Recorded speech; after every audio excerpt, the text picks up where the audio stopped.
Arla, good morning. Magandang umaga po, Doc. Opo. Magandang umaga din po sa mga aking mga televiewers. Meron lang po akong konting katanungan, Doc, tungkol po dito sa aking bukol sa noo. Ay, nais ko lang po sanang malaman kung paano po ba ito malulunasan, Doc. Tinitingnan namin kayo ngayon eh. Meron kayong bukol sa noo. Opo. Okay, matagal na po ba yan? Ano po ba ang sanhi niya? Nauntog ba kayo o may nakutkot nyo na sugat na lumaki? Wala nga po eh. Basta kusa po siyang tumubo. Opo. Anyway, kasi... 4 years na po siya.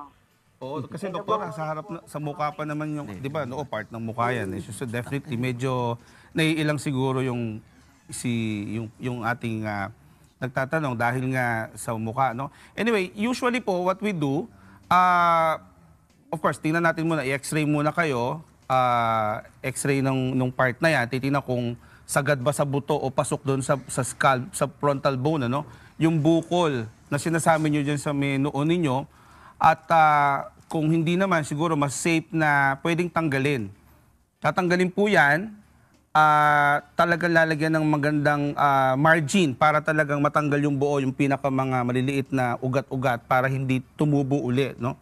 But then yung bukol na yan, kagaya ng ibang mga bukol sa katawan natin, after we remove that, pagkatapos mong tanggalin, binabiopsy po natin yan, ine-examine po natin sa laboratory kung iyan medyo problematic na bukol o hindi naman. Pwede kasing sebaceous cyst lang o simpleng lipoma, at hindi natutubo uli, basta tinanggal na.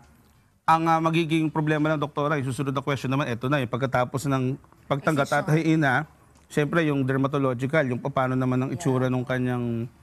Kasi syempre, pagka po kasi nagtatanggal tayo ng ganyan po, ng growth, no, or tumor, talaga pong kailangan maglagay kasi ng margin, no, para in case po na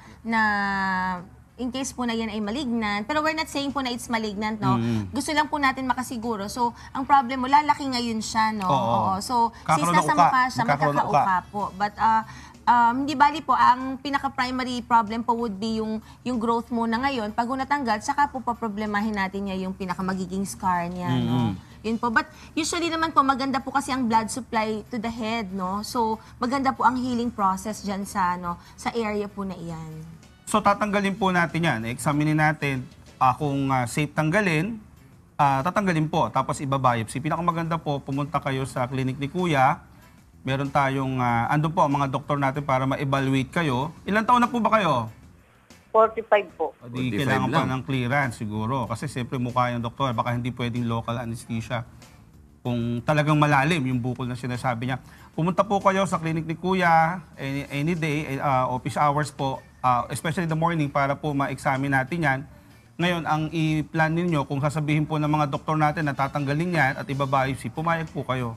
Kasi hindi naman po pwedeng lumaki ng lumaki yan dyan at baka mamaya problematic na bukol yan, yung malignancy nga o sa Tagalog cancer, dapat tanggalin po natin yan. Okay po. Manay?